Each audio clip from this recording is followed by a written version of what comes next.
It's time to accelerate. Hey friends, this is Andy. Welcome to episode 573 of Accelerate, the sales podcast of record. Joining me on the show today is Kayvon, the self-proclaimed one-call closer. That's right, Kayvon, just one name, like a Brazilian soccer player. In this episode, we're going to talk about this idea of the one-call close, what it really means, and perhaps most importantly, what it doesn't mean. And this may surprise you a little bit. We're also going to get into some of the most common mistakes that Kayvon sees that sales reps make when they're on the phone. In fact, we're going to talk about his top 4 most common mistakes that reps make. And in addition, we're also going to touch on how Kayvon has harnessed his ADD to help propel his sales career. So if you'd like to see the summary notes for this episode, go to andypaul.com/573. Now, I've been talking the last couple weeks about a new report I just produced. It's based on the input of over 300 leading entrepreneurs, seasoned executives, sales leaders, people I've interviewed right here on Accelerate. And this report is all about what you can do to amp up and accelerate your sales right now. Now, we're all in sales. We have this obligation to always be open to learning something new. And there are a lot of new ideas in this report for you to take away. So it's free. Go to accelerate.fm/accelerate to get your copy right now. I have also been hinting in the last few weeks that we're going to make some changes to our program schedule. It's really in response to listener comments.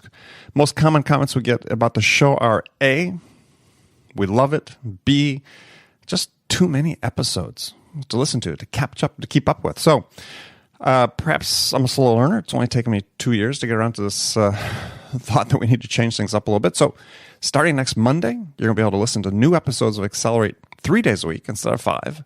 We're going to be out on Monday, Wednesday, Friday. Friday's still going to be usual Frontline Friday episodes with my co-host, Bridget Gleason, and give you a chance to catch up a little bit on Tuesdays and Thursdays. So make sure you come back, check us out. Also, the second anniversary of Accelerate is next Monday.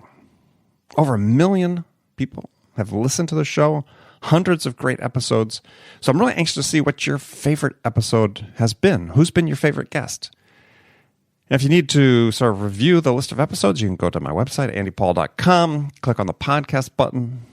You get a drop-down menu, second option, give you a listing of all of the shows that we've done so far. And we would like to hear from you. Which one has been your favorite? So if you go to andypaul.com, you can leave us a quick message about that. On the lower right-hand side of the home page, you'll find a red button that will let you send us an audio message. So do it now. And I'll send a signed copy of my book, my best-selling book, Amp Up Your Sales, to everyone who leaves us a message about their favorite episode. So make sure you don't forget to include your physical mailing address when you send us the message. Finally, before we get to the interview, I just want to remind you that we want to hear your questions about sales and sales management. What are the challenges you're facing? If there's a specific question that I can help you with or that Bridget could help you with, make sure you send it to us. So you send that question to me at andy@andypaul.com. And each week, I'll choose one of those questions submitted from the previous week to answer on the Friday conversation with Bridget. And the winner, the person who submitted the question that we answer, will win a free half-hour coaching call with me. That's a $250 value. So don't delay. You'll make sure you submit those today. Okay, let's jump into the interview with Kayvon. Kayvon, welcome to Accelerate.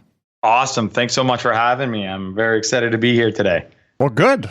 Gosh, I wish everybody were so excited to be here. So we start the show with a standard question I ask all my guests. And this one is, what, in your mind, what's the single biggest challenge facing sales reps today? I think the biggest challenge facing sales reps today for sure is the fact that the customer now, or the prospect, is they have the power now. Back in the day, the salesperson had the power because of the lack of knowledge that the customer had. But because obviously you have the internet and we have such access to so much information that the power is now in the consumer's hands. So as a sales rep, it's not about selling the features. It's not about selling the benefits.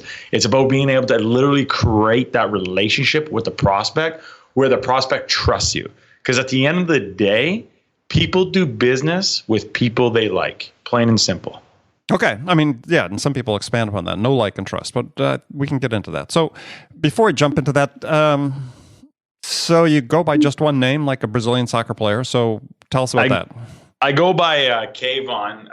The media calls me the one call closer, and the reason I go by Kayvon is my last name's it's a very difficult long last name, and I want to leave a presence in this, and not only with my customers, but an imprint in this world. And I figured Kayvon is a very unique name, and people can remember that, and people will always remember Kayvon as the one call closer. All right. So what is the last name?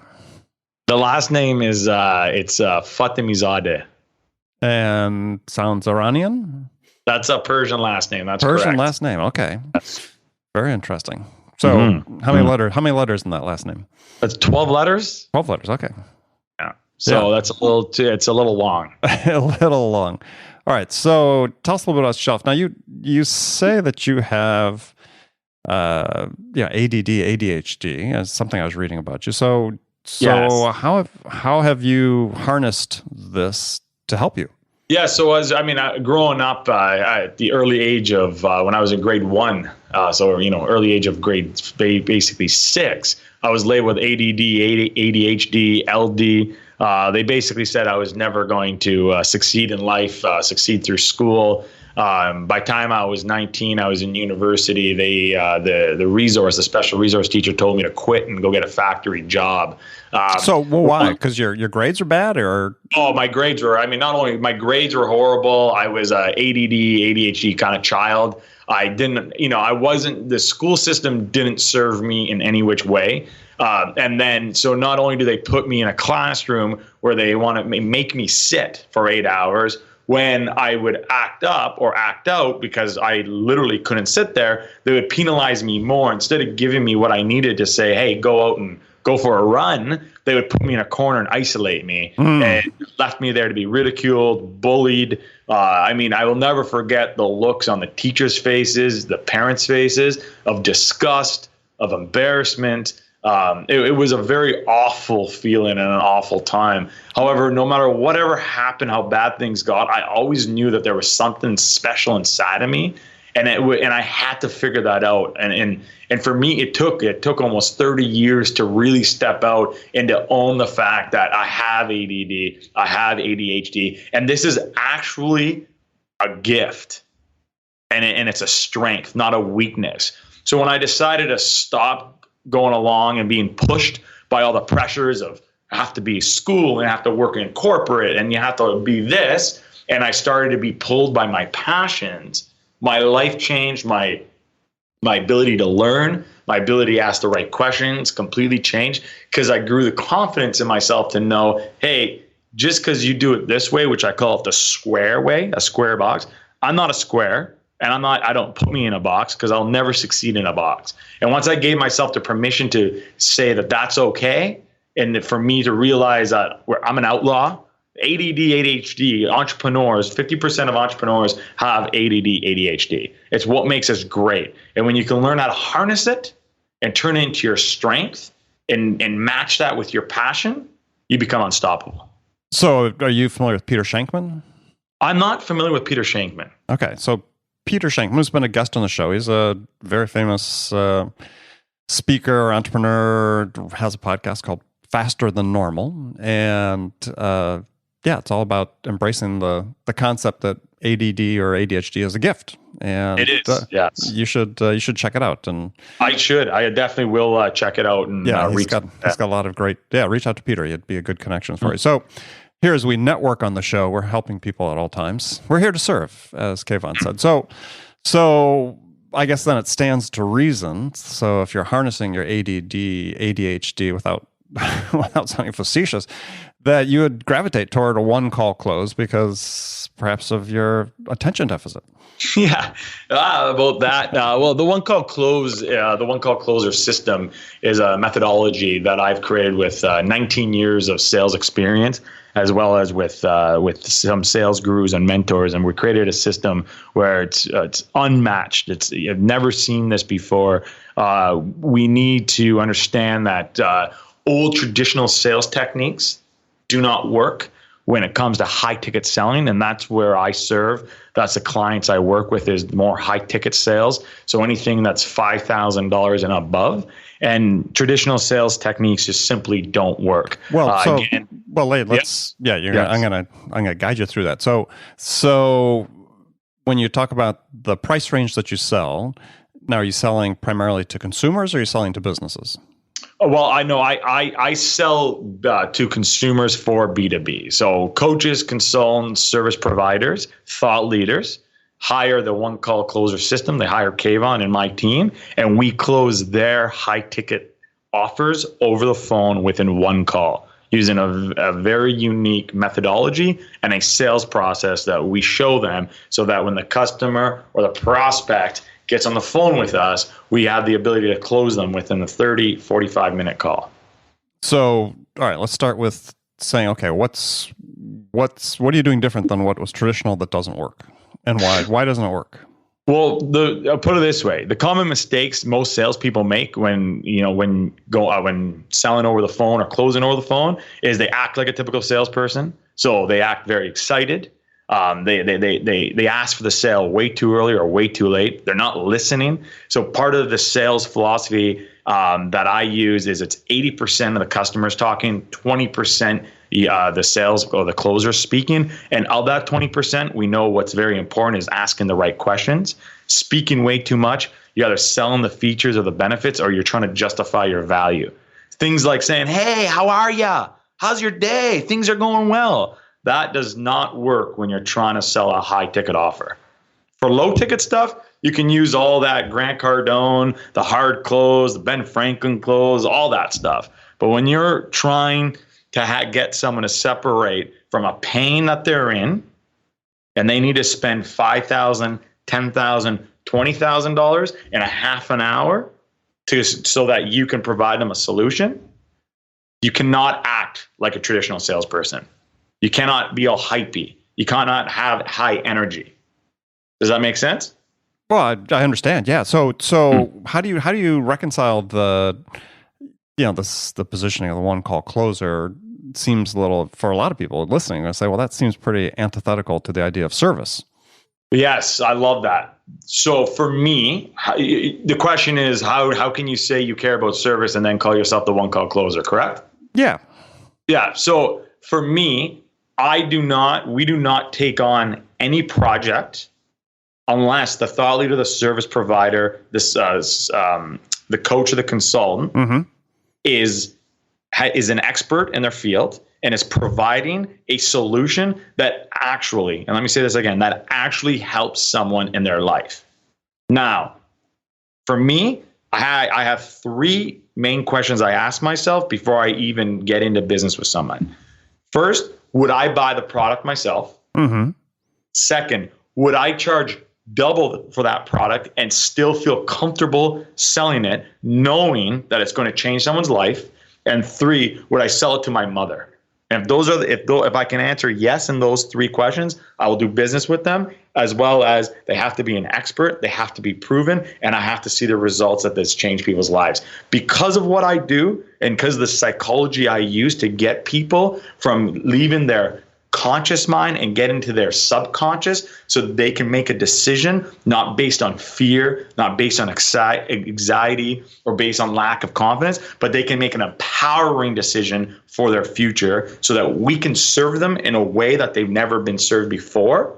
That is why I have the one call closer system. That is why I show my coaches, the consultants, the people I work with, how to guide their prospects through a sales funnel, a sales journey, so that when they get on the call with me, it's not about me speaking about the product or the features. If I'm speaking about how great the product or the features is, I'm not doing my job. I'm not going to make a sale. I'm not going to make the close. And the close isn't about me and making my commission, because it doesn't matter. It doesn't matter. I make enough money. I don't need to close someone. What I enjoy doing is offering them a solution to a problem that they have, or getting people motivated to take in another step in their life, taking them to a point where they're comfortable, to that point of uncomfortability, where they can actually start growing in ways they never thought were possible. That is where I'm all about. That is what I'm all about, and that is where I live, in that kind of realm.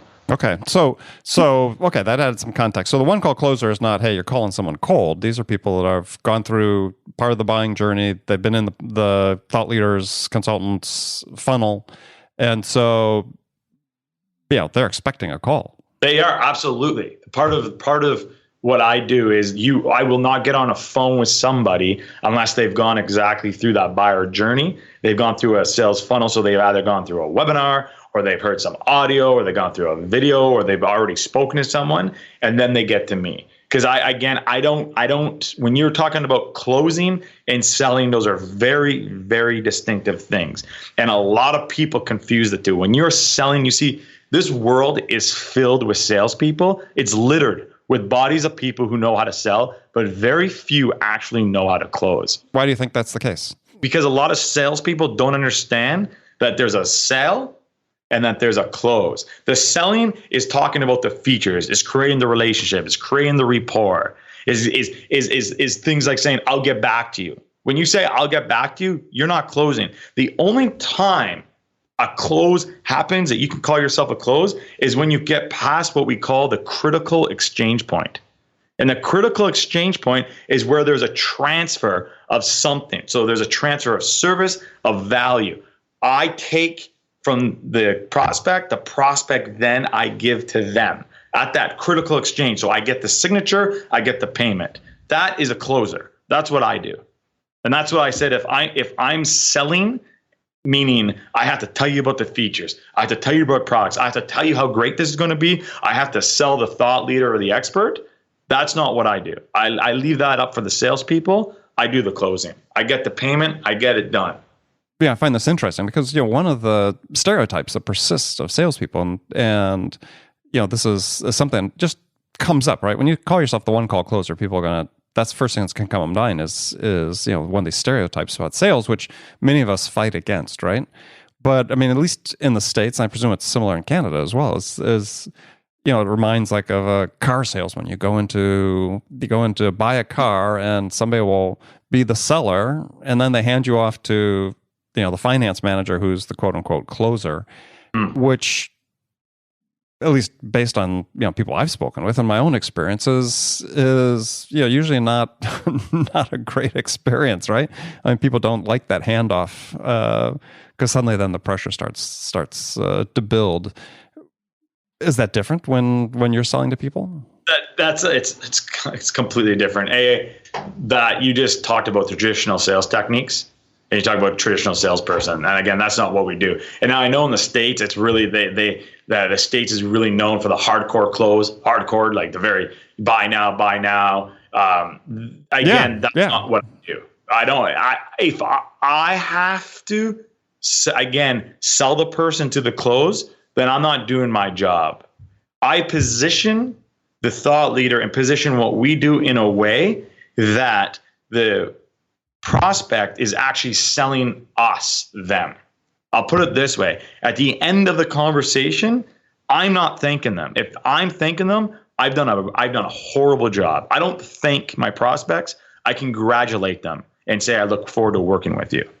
They are thanking me for giving them an opportunity to change their lives. Sure. Again, I only work with, thought leaders, experts, service providers that offer, I really want this ingrained so people understand this, that offer a solution that actually changes someone's problem. I do not sell products or services that just cost money and do nothing for that person. That's not what I do. Sure. But I mean, let's talk about because you teach other people to do this, and not everybody, I think, is probably in the same situation you are to have the same certainty about the value of what it is that they're closing someone to do. So to walk through your process, and it makes sense in the sense that we're seeing increased specialization in sales roles across the board, right? More and more the people that are appointment setters, people that are sellers, in your terminology, and people that are closers. So when you're engaging with someone, and not with your client, but when you're someone that you're trying to close a deal with, so typically, are they expecting the call or not? Yes, 100%. So the call is scheduled. So I don't do cold calling. Cold calling again is part of the sales process. Okay, so the call is scheduled. So the call is scheduled. They know they have said, I want to speak with somebody because I believe that this product or this service can help me.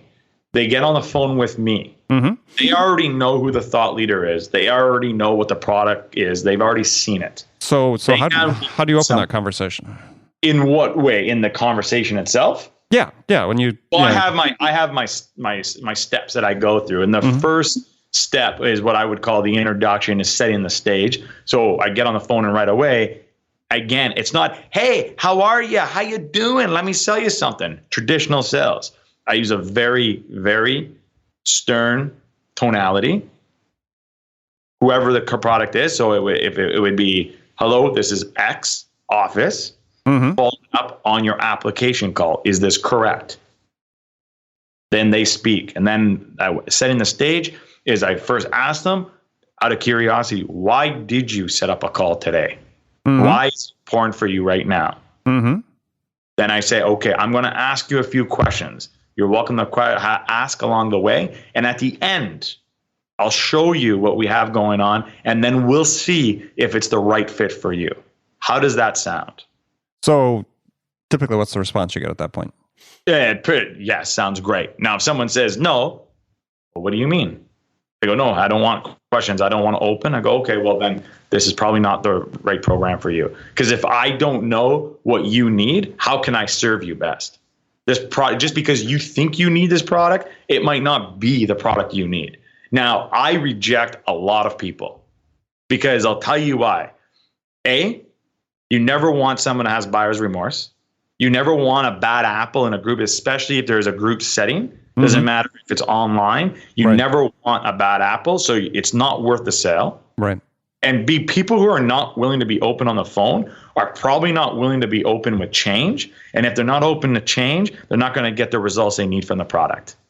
Well, so that raises an interesting question that hadn't really occurred to me before. But let's say you're selling something for a thought leader, and part inherent to that is the fact that the buyer has to trust and have trust in the thought leader, right?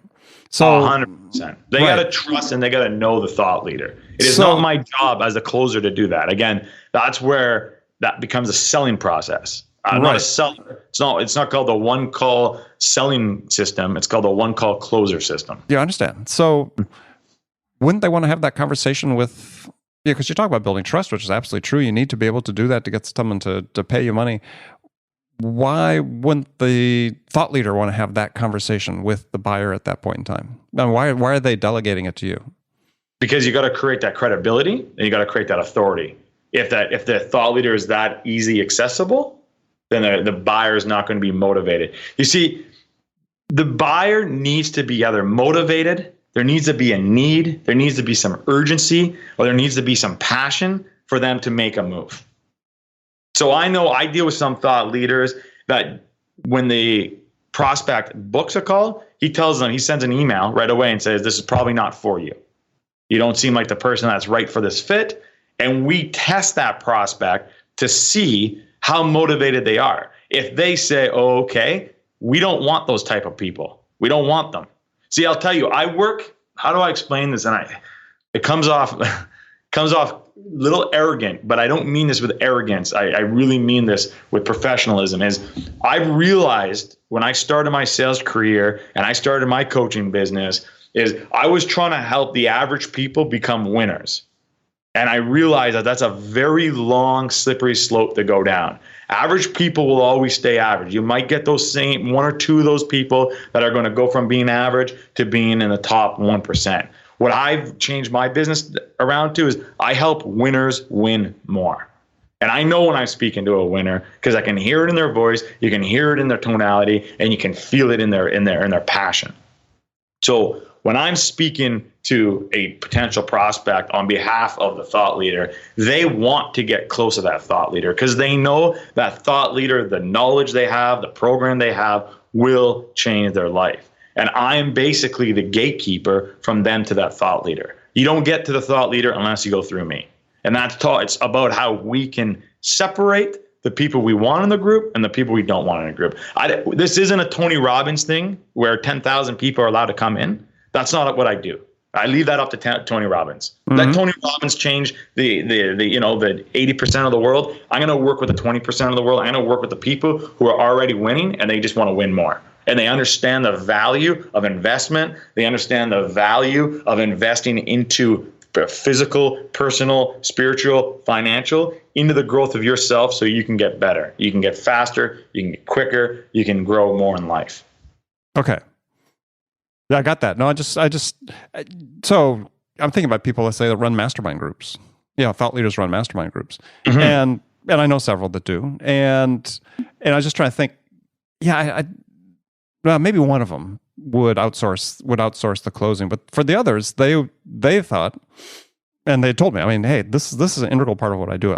This is how I close, because they get that final level of trust in me. And I'm just not saying this is right or wrong either way. I'm just trying to sort of work through it in my mind as we talk. What you're doing is sort of saying, well, hey, let's create some scarcity by saying that, look, they're just too busy to take this call. The reality is, sorry to cut you off, is not that they're too busy, that they're too busy with quotations. No, that they're in their high income skill, and their high income skill is either to coach, is to lead, not to be closing on the phone. If the thought leader was spending all day closing on the phone, how is he helping people go to the next level? That's a good point. Valid point.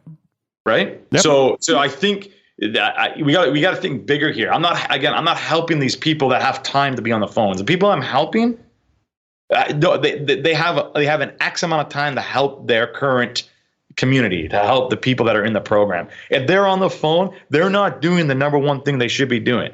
And we know this as entrepreneurs. Everybody should know this. Is there's only 1 to 2 or max 3 skills and strengths that you have as an individual. And you don't go work. See, a lot of people think that you should go master your weaknesses. No, because if you go try mastering your weaknesses, at the end of the day, you're just going to have a shitload more of weaknesses. What you're supposed to do is honor and go master your one high income skill. So for me, my high income skill once was selling. Now I've turned it to a higher income skill, which is now actually closing a $25,000 ticket for a 4-day event in less than 30 minutes. That's my high income skill. That's not the coach's high income skill. So he shouldn't. So I would say whoever says that, the coach that's saying that, great. I love what they're trying to achieve. And they're trying to achieve that community, and they're trying to achieve that trust. But if that coach was at a certain level, they simply do not have the time or the energy to be sitting and speaking to 20 people a day. It's next to impossible when you're wanting to grow a business. It goes back to the fundamentals. You're either working in your business or you're working on your business. Yeah, I agree. 100%. Okay. So how'd you come around to, originating this method? The one call closer? Yeah. Through mentorship. Again, through my 19 years of selling, I brought in some sales experts, and we looked at what's happening, what works, what doesn't work, how the market's changing, and we created the one call closer system. Well, but what'd you see that was missing? So what was the impetus to say, hey, sales is just broken, closing is just broken, we could do it better? What was driving you? It was what drives us is the lack of results we were getting. So again, you always have to, as a salesperson, as a business owner, if you're going out and you're not getting the results you want, you have 2 options. You can continue to go down that road, what you're doing, and expecting a different result, which we know that's insanity, or we can stop, readjust. And through readjustment, we figured out what works and what doesn't work. So what were you selling at the time? The same coaching, consulting, high ticket stuff. Right. And we realize, so a lot of people out there, you'll see they have the script, and the dreaded script. The dreaded script? Yeah. I mean, most reps are making horrible mistakes with their scripts. But anyway, go ahead. Yeah. So again, we're talking 2 different, if we're talking about sales reps, these are people who are going out and calling on people, it's a complete different conversation than what I got going on here. Sure. I have 10 years of being a sales, actually, more than that, 10 years of being a sales rep. My last career job, I was the number 1 sales rep for the largest pharmaceutical company. Mm-hmm. Now we're talking about how do you get sales? It's about building relationships. It's not about closing. If you're a sales rep and it's a long cycle, you got to be a relationship builder. Again, it goes back to what I said earlier. People do business with people they like. In this case, people are doing business with people they like. People want to do business with a thought leader. And to get to the thought leader, you got to have the close. The close is who I am. And again, I don't want people to think the close is just about selling people into a product that they don't need. I only work, and I said it again, I only work with thought leaders, experts who actually can provide a service in people's lives. So let me give you an example. I can't say who it is. Sure. I'm under an NDA, but right now I'm working for a thought leader. He's charging $20,000 for a 4-day event. Mm-hmm. Before you even get there, before you got travel, hotel, it could cost anywhere up to $25,000 to $30,000, depending on where you're coming in from the country. Sure. Okay. Sure. Why do I get people to go get a loan to come to this event? Why I tell people, hey, sometimes you need bad credit to get good credit. You need to go do the one thing that you don't want to do in order to have the one thing you want, is because I know without a doubt, and I make it very clear, that if you go to this event and you work with passion and you work and listen to what is going on and understand the why, when you walk out of the event, you get an actual business up and running, an online business already up and running. In fact, the expert gives back $2,000 and puts it into online budget as the spend to start generating leads and traffic right away at the event.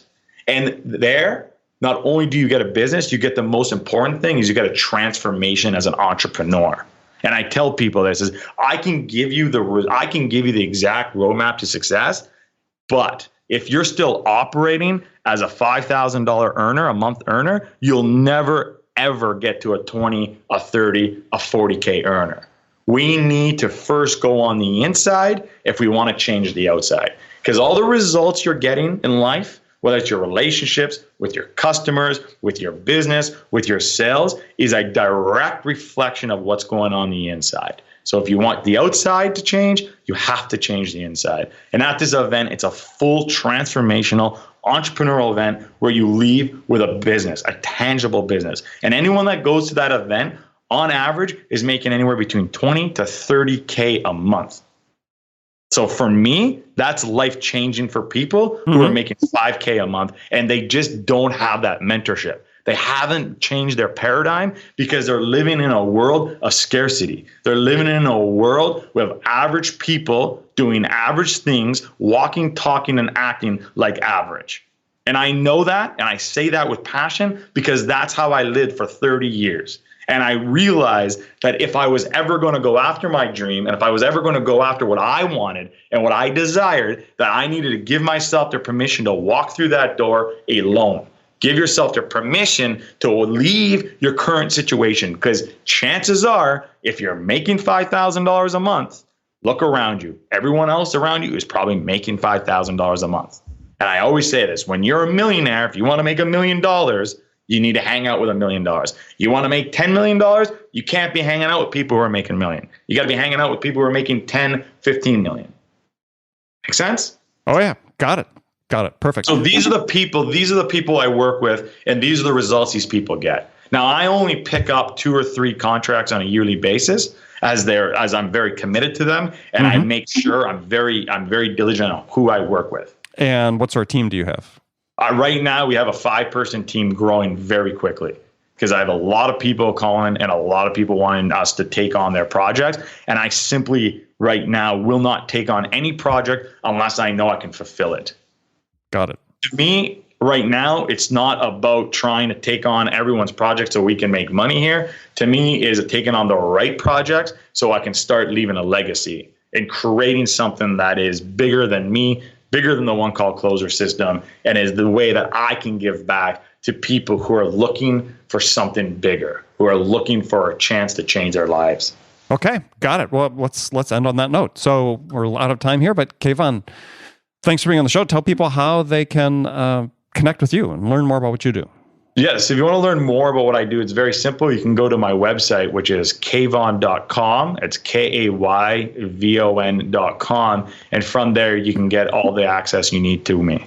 Excellent. Well, again, thank you very much for being on the show. And friends, thank you for spending this time with me today. Make sure you come back again tomorrow for another great episode of Accelerate. So thanks again for joining me. Until next time, this is Andy Paul. Good selling, everyone.